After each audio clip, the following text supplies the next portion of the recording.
Good morning students. आज मैं आपको डाटा फ्रेम्स के बाकी जो हमारे सिलेबस में बचे हुए पोर्शन हैं कि किस तरीके से हम डाटा फ्रेम्स को और बना सकते हैं, उसमें कौन कौन से ऑपरेशंस परफॉर्म करा सकते हैं, वो सब मैं आज आपको बताने जा रही हूँ। इसके बाद एक और डाटा फ्रेम का हमारा पार्ट होगा जिसमें मैं डिफरेंट ऑपरेशंस जैसे कि ग्रुप बाय वगैरह कैसे यूज में लेते हैं वो सब मैं आपको अगले वाले सेशन में बताऊंगी। आज जो हम पढ़ेंगे वो हम पढ़ेंगे data structure in pandas data frame में। ये पहला तो पढ़ेंगे हम creation from dictionary of series और and text CSV file and display and iteration. इसमें आप पढ़ेंगे कि हम किस तरीके से डाटा फ्रेम को ये सीरीज की डिक्शनरी की हेल्प से बना सकते हैं। यानी कि हमने सीरीज बना ली, सीरीज की वैल्यूज हमने डाल दी डिक्शनरी में और फिर उसके बाद में हम डाटा फ्रेम उससे क्रिएट करें। दूसरा हम पढ़ेंगे कि किस तरीके से हम लोग टेक्स्ट और सीएसवी फाइल को अपने डाटा फ्रेम बनाने के लिए यूज में ले सकते हैं। ये मैं आपको पहले भी बता चुकी हूँ सीरीज बनाने के टाइम पर। अगर आपने मेरे पहले के वीडियो देख रखे हैं तो आपको इजीली समझ में आ जाएगा। फिर हम पढ़ेंगे कि किस तरीके से हम डिस्प्ले फंक्शन को या डिस्प्ले को हम किस तरीके से इंपोर्ट करेंगे और किस तरीके से हम डिस्प्ले की हेल्प से अलग अलग तरीके से अपने डाटा फ्रेम को देखेंगे। और उसी के साथ में फिर बाद में हम पढ़ेंगे कि किस तरीके से हम इटरेशन करेंगे डाटा फ्रेम के रो और कॉलम के अंदर।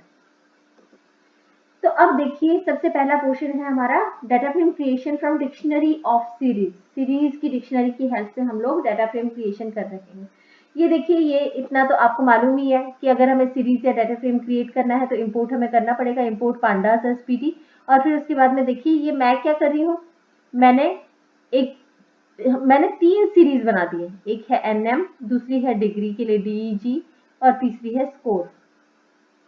यहाँ ध्यान दीजिए, मैंने ये डिफरेंट रखने के लिए, नाम डिफरेंट रखने के लिए, जैसे कि हेडिंग हमें मालूम रहे कि की कौन सी है और कौन सी वैल्यू है, इसलिए मैंने अलग अलग नाम रखे हैं। तो एनएम के अंदर मैं क्या कर रही हूँ, पीडी डॉट सीरीज, ये मैं सीरीज क्रिएट कर रही हूँ। पांडास के एलाइज पीडी की हेल्प से एक सीरीज क्रिएट कर रही हूँ। उस सीरीज के अंदर ये 4 बच्चों के नाम है। दूसरी सीरीज में क्रिएट कर रही हूँ, है ना, ये तो आपको मालूम है सीरीज कैसे क्रिएट करते हैं। दूसरी सीरीज में क्रिएट करी डिग्री, इसमें उनकी डिग्री है चारों बच्चों की। और तीसरी सीरीज है स्कोर, जिसमें कि कितने कितने परसेंटेज उनके आए हैं, ये हम बना रहे पीडी डॉट सीरीज फंक्शन की हेल्प से। ठीक है, फिर इसके बाद में अब हम क्या कर रहे हैं, डिक्शनरी क्रिएट कर रहे हैं, डिक्शनरी ऑफ सीरीज।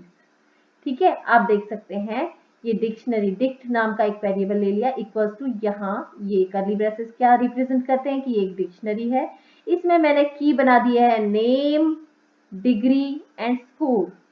नेम की ये कॉलम की हेडिंग का काम करेगी, जिसके अंदर एनएम की ये सारी की सारी वैल्यूज, अपर्णा, पंकज, सुधीर, गीकू, ये सारी की सारी वैल्यूज आ जाएंगी। ऐसे ही डिग्री कॉलम की हेडिंग का काम करेगी, जिसमें ये पूरी डिग्रीज आ जाएंगी। और स्कोर ये हेडिंग का काम करेगा, कॉलम की हेडिंग का काम करेगा, जिसमें ये सारे स्कोर्स आ जाएंगे। इसके साथ ही मैं एम्प्लॉय कोड नाम का एक लिस्ट ले रही हूँ, जिसमें मैंने 100, 1, 2, 3, 4 ये 4 वैल्यूज डाल दी हैं। क्यों 4? क्योंकि 4 स्टूडेंट्स। ठीक है, अब मैं क्या कर रही हूँ, मैं डाटा फ्रेम क्रिएट कर रही हूँ, df equals to pd dot data frame, और इसमें क्या पास किया मैंने, dictionary of series. Dictionary pass कर रही हूँ जो कि सीरीज से मिलकर बनी हुई है। और फिर अब मैं क्या कर रही हूँ, इस डाटा फ्रेम में इंडेक्स वैल्यू, ये जो हमने एम्प्लॉय कोड लिया था, ये रहा एम्प्लॉय कोड, ये मैं पास कर रही हूँ, df dot index equals to employ code. और फिर मैं उसे प्रिंट कर रही हूँ। तो देखिए, अगर आप प्रिंट करते हैं तो ये आपका आउटपुट होगा। ठीक है, ये सारे के सारे बच्चे आ गए हैं, 101 से लेकर 104 तक इंडेक्स बन गया है। और ये पूरी एक पहली सीरीज थी डिग्री, दूसरी सीरीज थी नेम, तीसरी नेम के लिए एनएम, और तीसरी ये स्कोर वाली थी। ये तीनों सीरीज ने क्या किया है, मिलके ये डाटा फ्रेम को क्रिएट कर दिया। फिर है अब हमारा next topic, data frame creation from text file. Text file की हेल्प से अगर हम डाटा फ्रेम को क्रिएट करना चाहते हैं तो हम कैसे क्रिएट करेंगे, वो चीज मैं आपको बता रही हूँ। टेक्स्ट फाइल आप जानते हैं, हम नोटपैड के अंदर कोई भी फाइल को बनाकर उसे सेव कर रहे हैं तो वो बाय डिफॉल्ट टेक्स्ट फाइल बनकर सेव होगी। और इसके अलावा आप सेव एज करने के टाइम पर भी टेक्स्ट फाइल ऑप्शन सेलेक्ट कर सकते हैं। तो ये देखिए मैंने ये एक टेक्स्ट फाइल क्रिएट की है। मैं आपको बता दूं कि ये टेक्स्ट फाइल या CSV फाइल जिनकी हेल्प से आप डाटा फ्रेम को क्रिएट करने वाले हैं, वो आप चाहें तो जो आपके पाइथन एडिटर की जो लोकेशन है, जैसे मेरा पाइथन एडिटर कैनोपी है, उसकी लोकेशन जहां भी है वहां पर या तो आप इस टेक्स्ट फाइल को सेव और टेक्स्ट फाइल और CSV फाइल को सेव कर सकते हैं, या फिर आप किसी और लोकेशन पर भी सेव कर सकते हैं। किस तरीके से हम लोग इसे यूज में लेंगे वो चीज भी मैं आपको बताऊंगी, पर अभी आप पहले ये समझ लीजिए। टेक्स्ट फाइल बनाने के लिए मैंने नोटपैड लिया है। नोटपैड ओपन करके ये देखिए मैंने पहली लाइन जो है ये हेडिंग वाली बनाई है, जो मुझे कॉलम्स के नाम रखने हैं। पहली वाली लाइन जो है ये हमेशा कॉलम की हेडिंग ही लेगा, इसीलिए आपको डायरेक्टली आप 112.92 ऐसे नहीं लिख सकते हैं। तो ये पहली वाली लाइन जो है कॉलम्स की हेडिंग है, कॉमा सेपरेटेड होनी चाहिए। और आगे की जो लाइंस है सारी की सारी रोज हैं वो जितने कॉलम्स हैं, जैसे मेरे 3 कॉलम्स हैं तो 3-3 वैल्यूज हैं कॉमा सेपरेटेड। ठीक है, तो ये मैंने टेक्स्ट फाइल बनाई है और मैंने इसे दोनों जगह सेव किया है। ये मैंने जहां मेरा कैनोपी एडिटर है उस जगह पर भी सेव किया है और मैंने इसे डेस्कटॉप पर भी सेव किया है।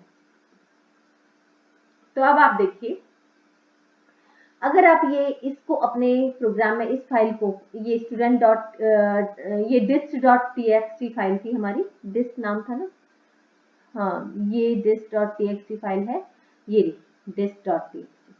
तो इस फाइल को मैंने दोनों जगह पर सेव किया है, एक तो जहां मेरा कैनोपी एडिटर है उस लोकेशन पर भी, और दूसरा मैंने डेस्कटॉप पर भी सेव किया है। अब मैं इसे कैसे अपने प्रोग्राम में लेकर आऊंगी वो आप देखिए। सबसे पहला तो वही इंपोर्ट पांडाज एज पीडी, जिससे कि आप पांडाज लाइब्रेरी को यूज में ले सकें। फिर उसके बाद में ये क्या किया है मैंने, ये मैं आपको पहले भी बता चुकी, read underscore CSV function.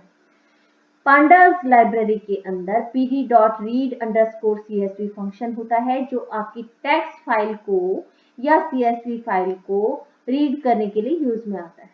Use में लेने का तरीका, कोई भी वेरिएबल का नाम लो, इक्वल्स टू pd.read_csv, ब्रैकेट के अंदर आप, अगर आपकी वो फाइल टेक्स्ट फाइल आपके पाइथन एडिटर की लोकेशन पर है तो आपको पूरा पाथ देने की जरूरत नहीं है। जैसे मैंने यहाँ पर कोई पाथ नहीं डाला है, मैंने सीधे सीधे लिख दिया dist.txt s equals to pd.read_csv और डबल कोट के अंदर यहाँ लिखा है, डबल कोट या सिंगल कोट के अंदर यहाँ लिखा है dist.txt comma squeeze equals to true, और ये पैरेंथेसिस बंद कर दिया।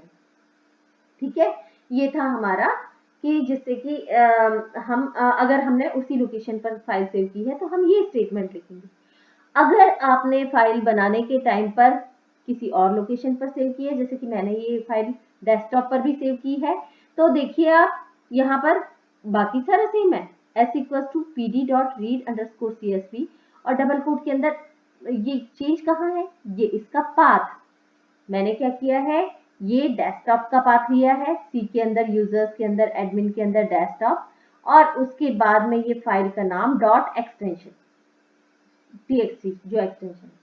अब आप देखिए यहाँ पर जो ध्यान देने वाली बात है, नॉर्मली हम लोग ये सिंगल स्लैश यूज में लेते हैं, पर यहाँ पर हम, क्योंकि सिंगल स्लैश आपका स्पेशल कैरेक्टर की तरह काम करता है, तो यहाँ हमें डबल स्लैश यूज में लेना पड़ेगा, और बाकी सेम है, स्क्वीज इक्वल्स टू ट्रू। ठीक है, अब अगर आप इसे प्रिंट करना चाहते हैं तो या तो आप कर दो प्रिंट एस, या फिर आप इसका डाटा फ्रेम क्रिएट करेंगे। आप प्रिंट एस करेंगे तो ये आपकी जो भी फाइल है उसे किस तरीके से दिखाएगा अभी मैं आपको दिखाऊंगी। ठीक है, और यहाँ पर मैंने पहले प्रिंट भी किया है उसको एस को, और दूसरी बार ये क्या किया है मैंने, अब डाटा फ्रेम, मैं इस टेक्स्ट फाइल से डाटा फ्रेम क्रिएट कर रही हूँ, इस टेक्स्ट फाइल के कंटेंट से डाटा फ्रेम क्रिएट कर रही हूँ। डाटा फ्रेम क्रिएट करने का तरीका, df equals to pd.dataframe, data frame constructor use में ले ली, और इसमें ये जो s था जिसके अंदर CSV फाइल रीड की थी वो s वेरिएबल यहाँ डाल दिया है। ठीक है, अब आप ये ध्यान दीजिए, अगर आपने प्रिंट s किया है तो आप इसमें इंडेक्स वगैरह अलग से आप अपनी मर्जी से नहीं डाल सकते हैं, वो बाय डिफॉल्ट जो है आपका 0 1 2 3 4 ऐसे चलेगा। अब मैं इंडेक्स डालना चाह रही थी, वो काम मैं डाटा फ्रेम की हेल्प से करूंगी। डाटा फ्रेम की हेल्प से मैं किस तरीके से करूंगी, df.index equals to 1 2 3 4 5 6 7 8 9। ठीक है, तो मेरे 9 एलिमेंट्स थे, मैंने 9 तक की लिस्ट ले ली, और वो लिस्ट मैंने किस में डाल दी, इंडेक्स में डाल दी। अब मैं इसे df को प्रिंट करूंगी और प्रिंट करूंगी तो आपको एक डाटा फ्रेम दिखाई देगा जिसमें ये सारे के सारे ये dist.txt के सारे कंटेंट दिखाई देंगे। और साथ में अगर मैंने लिखा प्रिंट df.columns तो वो कॉलम्स की लिस्ट आ जाएगी जो पहली लाइन में आपने लिखा था। तो आप देखिए ये आपका आउटपुट होगा। ये पहला जो है हमने ये प्रिंट किया था डायरेक्ट, जो read_csv से जो आउटपुट आया था एस के अंदर उसे प्रिंट किया था। तो देखिए इंडेक्स यहाँ 0 1 2 3 4 है और यहाँ पर ये दूसरा वाला आउटपुट जो है ये हमारा डाटा फ्रेम क्रिएट करके तब हमने यूज में लिया था। अब आप देख सकते हैं। और लास्ट वाली लाइन किसके लिए थी? लास्ट वाली लाइन में हमने क्या किया था, ये df.columns डाटा फ्रेम के जो भी कॉलम्स है वो दिखा दीजिए। तो देखिए क्लास, सेक्शन और अटेंडेंस ये कॉलम्स इसमें दिखा दी। तो ये था आपका डाटा फ्रेम जो क्रिएट कर रहे हैं हम टेक्स्ट फाइल की हेल्प से, उसका आउटपुट। ठीक है, तो जैसे आपने डाटा फ्रेम क्रिएट किया टेक्स्ट फाइल से, वैसे ही आप डाटा फ्रेम क्रिएट कर सकते हैं। ठीक उसी तरीके से आप डाटा फ्रेम क्रिएट कर सकते हैं CSV फाइल से। पर CSV फाइल को बनाने का तरीका मैं आपको बताऊं, CSV फाइल जो है माइक्रोसॉफ्ट की Excel comma separated value files होती हैं जिनका एक्सटेंशन .csv होता है। इन्हें बनाने के लिए जो है हमको क्या करना होगा, एक्सेल खोलना पड़ेगा। ये मैं आपको पहले भी सेशंस में बता चुकी हूँ। एक्सेल खोलना पड़ेगा, उसमें जो भी वैल्यूज हम डालना चाह रहे हो वो वैल्यूज हमने डाल दी और फिर वैल्यूज डालने के बाद में हम उसे सेव करने के टाइम पर किस तरीके से सेव करेंगे, एक तो .csv एक्सटेंशन लगा देंगे और दूसरा जो है उसमें हम सेव एज टाइप में Microsoft Excel comma separated value file ये हम सेलेक्ट करेंगे तो वो फाइल हमारी CSV फाइल हो जाएगी। ठीक है, तो ये CSV फाइल यहाँ पर हमने student.csv नाम की एक फाइल बनाई है और ये मैंने मेरे कैनोपी के एडिटर की लोकेशन पर भी बनाई है। आप चाहे तो डेस्कटॉप पर भी बना सकते हैं और जैसे मैंने पिछले टेक्स्ट फाइल में बताया था वैसे भी आप सेव कर सकते हैं, वैसे भी आप रन करा सकते हैं। अभी मुझे उम्मीद है कि आप लोग समझ गए होंगे कैसे हम दूसरी लोकेशन पर रन अगर हमने सेव किए तो कैसे हम किस तरीके से पाथ देंगे। ठीक है, तो अब वो पाथ क्योंकि हमने ये कैनोपी एडिटर की लोकेशन पर बताई है तो अब हमें पाथ देने की जरूरत नहीं है। आप देखिए ये हमारी फाइल है, मैंने एक CSV फाइल बनाई है जिसमें नेम और परसेंटेज, ये कुछ बच्चे हैं, 7 स्टूडेंट्स हैं और उनके परसेंटेज है।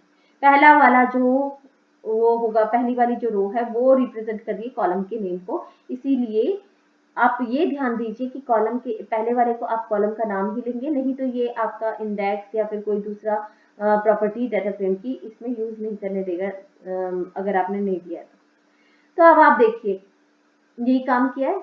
student.csv फाइल है आपकी और ये student.csv फाइल में बाकी सारा सेम है, इंपोर्ट किया है pandas को, डाटा इक्वल्स टू pd.read_csv। यहाँ क्या आ गया, यहाँ टैक्स की जगह पर student.csv फाइल हो गई, squeeze इक्वल्स टू ट्रू हो गया। फिर उससे हम क्या करें, डाटा फ्रेम क्रिएट कर रहे हैं।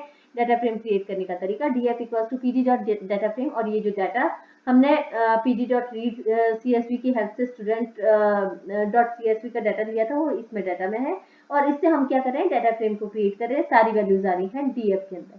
अब हम इंडेक्स डालना चाह रहे हैं, df.index 101 से लेकर 107 तक 7 स्टूडेंट्स थे ना, तो 101 से 107 तक ये हम रोल नंबर उनके इंडेक्स में डालना चाह रहे हैं और फिर उसे प्रिंट कर रहे हैं। ये देखिए आपका आउटपुट इस तरीके से हो जाएगा। आउटपुट कैसा हो जाएगा कि यहाँ पर ये आपके जो भी वैल्यूज थी वो आ गई है और यहाँ इंडेक्स आ गया है और वो सारा का सारा डाटा जो कंटेंट हमारे CSV फाइल में था वो यहाँ पर शो कर रहा है। तो इस तरीके से आप CSV फाइल से डाटा को रीड कर सकते हैं। अब है अपना नेक्स्ट टॉपिक डिस्प्ले। हम pandas के अंदर डिस्प्ले फंक्शन को भी यूज में ले सकते हैं। आपको मालूम है कि हम लोग प्रिंट फंक्शन की हेल्प से डाटा फ्रेम को प्रिंट कर सकते हैं, लेकिन अगर हमें कई बार ना हम डिस्प्ले फंक्शन भी यूज में लेते हैं। डिस्प्ले फंक्शन जो है वो हमारा प्रिटी प्रिंटिंग के लिए यूज में आ रहा है। प्रिटी प्रिंटिंग मतलब कि आप देख सकते हैं इस प्रोग्राम के अंदर आपको क्लियर पता चल जाएगा। अगर हम प्रिंट यूज में ले रहे हैं तो क्या डिफरेंस है और डिस्प्ले यूज में लिया तो क्या डिफरेंस है वो आप देख लीजिए। सबसे पहली बात तो ये डिस्प्ले फंक्शन अगर आपको यूज में लेना है तो आपको ये लाइन लिखनी पड़ेगी, from IPython import display। IPython एक लाइब्रेरी है, उससे डिस्प्ले को इंपोर्ट करो, डिस्प्ले मॉड्यूल को इंपोर्ट करो। फिर नेक्स्ट लाइन हमारी pandas को इंपोर्ट कर रहे हैं हम। मालूम है ना आपको कि हम फ्रॉम करके भी यूज में ले सकते हैं, इंपोर्ट स्टेटमेंट फ्रॉम करके भी यूज में ले सकते हैं। फ्रॉम करके कब यूज में लेते हैं, जब सिर्फ हमें ये डिस्प्ले मॉड्यूल को यूज में लेना है आईपाइथन से, तो हम लिख रहे हैं फ्रॉम आईपाइथन इंपोर्ट डिस्प्ले।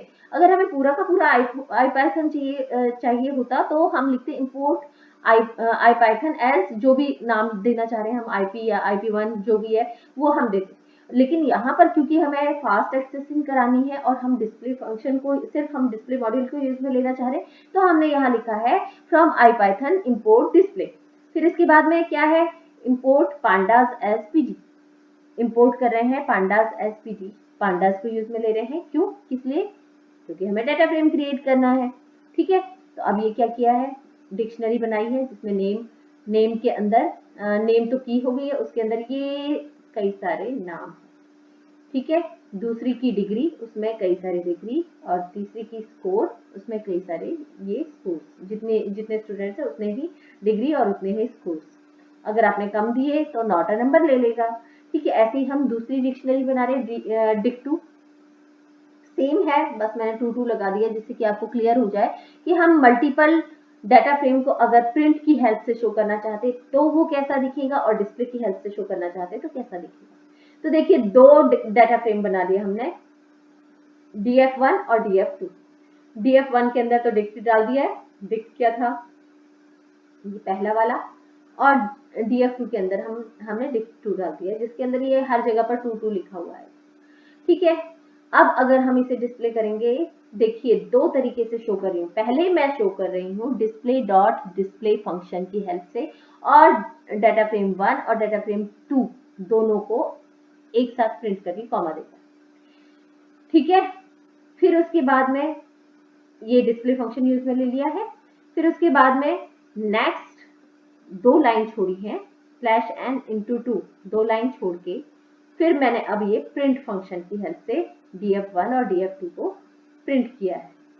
ठीक है, एक काम और मैं कर रही हूँ आपको दिखाने के लिए कि अगर आप देखते हैं, अगर आप कॉलम देखना चाहते हैं अपने डाटा फ्रेम के, तो आप डिस्प्ले डॉट डिस्प्ले एस्ट्रिक का सिंबल स्टार और df1 ये भी लिख सकते हैं, df1 या df2 जो भी, जिसके भी कॉलम आप देखना चाहते हैं वो भी लिख सकते हैं। तो आप देखिए आउटपुट कैसा होगा आपका।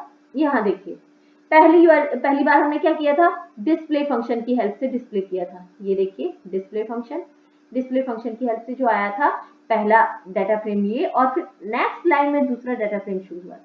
जबकि प्रिंट फंक्शन से क्या हुआ है, प्रिंट फंक्शन से पहला डाटा फ्रेम खत्म होने के साथ ही ये जो कॉलम्स के नाम है वो उसी लाइन में शुरू हो गए।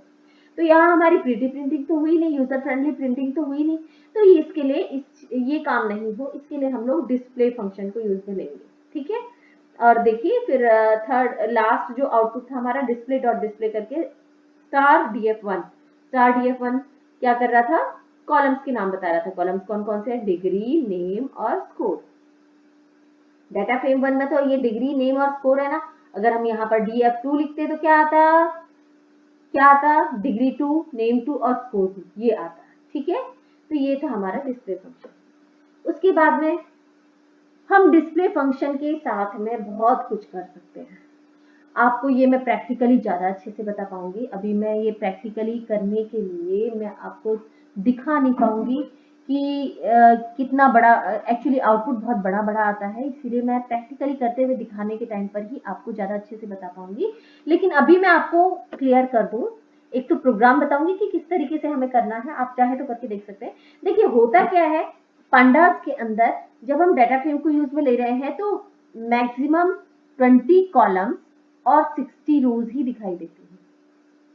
ठीक है, यानी कहने का मतलब ये, अगर हमने कोई CSV फाइल या फिर हमने कोई टेक्स्ट फाइल हमने ऐसी इंपोर्ट यूज में ले ली है, रीड कर ली है, जिसके अंदर आपके 20 से ज्यादा कॉलम्स हैं या 60 से ज्यादा रोज है, तो वो क्या करेगा, पहले 10 कॉलम्स और 10 कॉलम्स के बाद में डॉट डॉट डॉट डॉट और फिर बचे हुए 10 कॉलम्स, यानी टोटल 20 कॉलम्स ही वो शो करेगा, और बाकी सारा जो है वो हाइड कर देगा डॉट डॉट्स के फॉर्म में। ऐसे ही वो 30 रोज पहले वाली दिखा देगा, फिर डॉट डॉट करके 30 रोज लास्ट की दिखा देगा। लेकिन अगर हमें सारी की सारी वैल्यूज चाहिए तो हम इस डिस्प्ले की हेल्प से हम ये काम कर सकते हैं। ठीक है, ये चीज इस वाले प्रोग्राम के अंदर बताई। तो देखिए कैसे काम करेंगे। फ्रॉम आई आपको मैं अभी बता चुकी हूँ कि अगर हमें डिस्प्ले यूज में लेना है तो हम कैसे लिखेंगे, from I Python import display, ठीक है।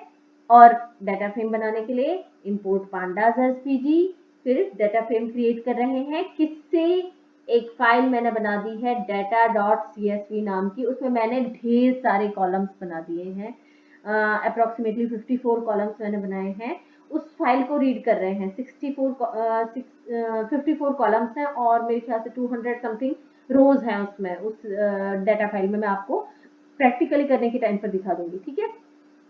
तो आप देखिए ये data.csv एक फाइल जिसमें ढेर सारी रोज और कॉलम्स हैं, उन्हें हम रीड कर रहे हैं df के अंदर। फिर display.displayDF, इससे मैं आपको बताऊंगी कि अगर आप df को शो कर रहे हैं तो भले ही आप display.displayDF से शो करें या भले ही आप printdf से शो करें, आउटपुट आपका जो है डिफॉल्ट रोज और डिफॉल्ट कॉलम्स बताएगा, यानी कि मैक्सिमम आपके कितनी रोज होंगी, 60 रोज, और मैक्सिमम कॉलम्स 20 दिखाएगा। अगर आप चाहते हैं कि कोई मैक्सिमम रोज या ये डिफॉल्ट रोज या कॉलम्स नहीं हो, सारी के सारी आपके सारे कॉलम्स दिखाई दे, तो वो आप क्या करेंगे, पीडी, पांडास का ये एलाइज है, PD dot set underscore option, set underscore option में अगर आप लिखते हैं डिस्प्ले, देखिए ये ध्यान दीजिए, आपको सिंगल कोट में लिखना है या डबल कोट में लिखना है, display dot max underscore column. ये मैक्स अंडरस्कोर कॉलम जो है ये क्या करेगा, आपके सारे के सारे जितने भी कॉलम्स है सबको दिखा देगा। क्यों, क्योंकि यहाँ पर मैंने क्या लिखा है, नन, यानी कि मैक्सिमम जितने भी कॉलम्स है सबको दिखा दो। ऐसे ही अगर आप pd डॉट सेट ऑप्शन, अच्छा हाँ यहाँ देखिए मैंने क्या किया है, pd dot set option display dot max underscore columns, maximum columns को दिखा दो, सारे के सारे जितने भी है उन्हें दिखा दो। लेकिन अब मैं अगर सारी की सारी रोज दिखाऊंगी तो फिर वो तो कॉलम्स देखने में बड़ी दिक्कत होगी, क्योंकि इसमें क्या करता है ये कि पहले 5 कॉलम दिखा दिए, फिर 5 कॉलम दिखा दिए, फिर 5 कॉलम, इस तरीके से ये दिखाता है, ठीक है, कैनोपी के अंदर, ठीक है।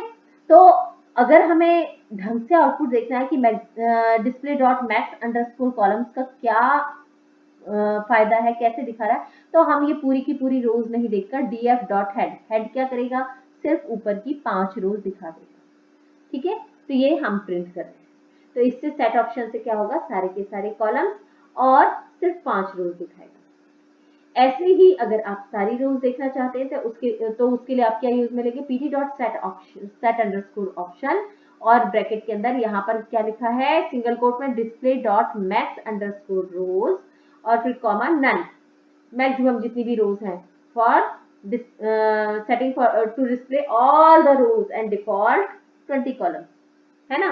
यहाँ क्योंकि डिस्प्ले डॉट मैक्स आपने क्या सेट किया है, डिस्प्ले डॉट मैक्स अंडरस्कोर रोज सेट किया, तो रोज तो सारी की सारी आएंगी, लेकिन कॉलम्स अगर आपने इसे कमेंट बना दिया तो कॉलम्स आपके बाय डिफॉल्ट 20 ही आएंगे।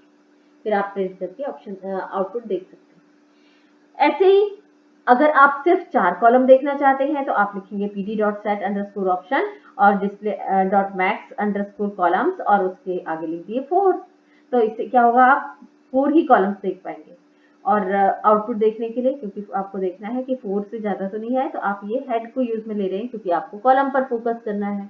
फिर आप चाहे तो रीसेट कर सकते हैं मैक्सिमम कॉलम्स को, पहले जो आपने ये रीसेट ऑप्शन से क्या हो जाएगा, पहले जो आपने सेट किए हुए कॉलम्स जैसे 4 कर रखे हैं वो दोबारा से रीसेट हो जाएगा डिफॉल्ट के लिए, यानी 20 कॉलम्स के लिए। तो उसके लिए तरीका pd dot reset underscore columns, reset underscore option, और फिर ब्रैकेट के अंदर आएगा आपका कॉमा के इसके सिंगल कोट के अंदर display dot max underscore columns. इससे मैक्स अंडरस्कोर कॉलम्स के आगे अगर आपने कुछ भी नहीं लिखा तो ये बाय डिफॉल्ट 20 कॉलम्स जो हैं उनको ले लेगा, रीसेट कर देगा, ठीक है। और फिर आप देख सकते हैं इसका आउटपुट df डॉट हेड से। और ऐसे ही आप चाहें तो ये कॉलम की विड्थ भी सेट कर सकते हैं। किस तरीके से सेट करेंगे आप width, pd dot set option, set underscore option display dot max underscore column width, अगर आपने ये यूज में लिया और यहाँ आपने डाल दिया तो ये 5 साइज के लिए आपका कॉलम सेट हो जाएगा।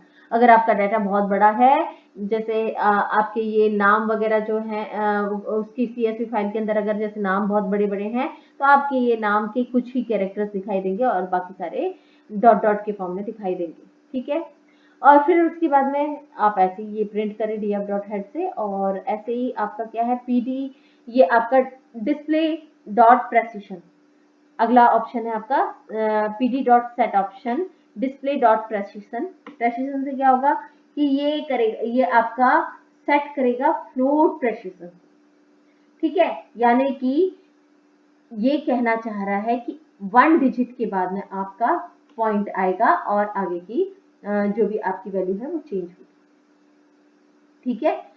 अब ये डिस्प्ले प्रेसिजन के बाद में हम क्या कर रहे हैं, सैलरी कॉलम को, एक सैलरी कॉलम है उसमें सैलरी 6 नाम का, उस कॉलम को हम देखना चाह रहे हैं कि क्या ये डिस्प्ले प्रेसिजन ने कुछ काम किया क्या। तो मैं आपको करके दिखाऊंगी कि ये वाला ऑप्शन अगर आप नहीं लगाते हैं तो आपकी सैलरी कैसी दिखाई देगी, और अगर आप लगाते हैं तो आपकी सैलरी कैसी दिखाई देगी हमारे प्रैक्टिकल सेशन में, ठीक है। इसके बाद में अब है हमारा iteration in data frame in Python. Iteration क्या होता है, इटरेशन मतलब किसी को बार बार रिपीट होना, जैसे लूप है बार बार रिपीट हो रहा है उसे इटरेशन बोलते हैं।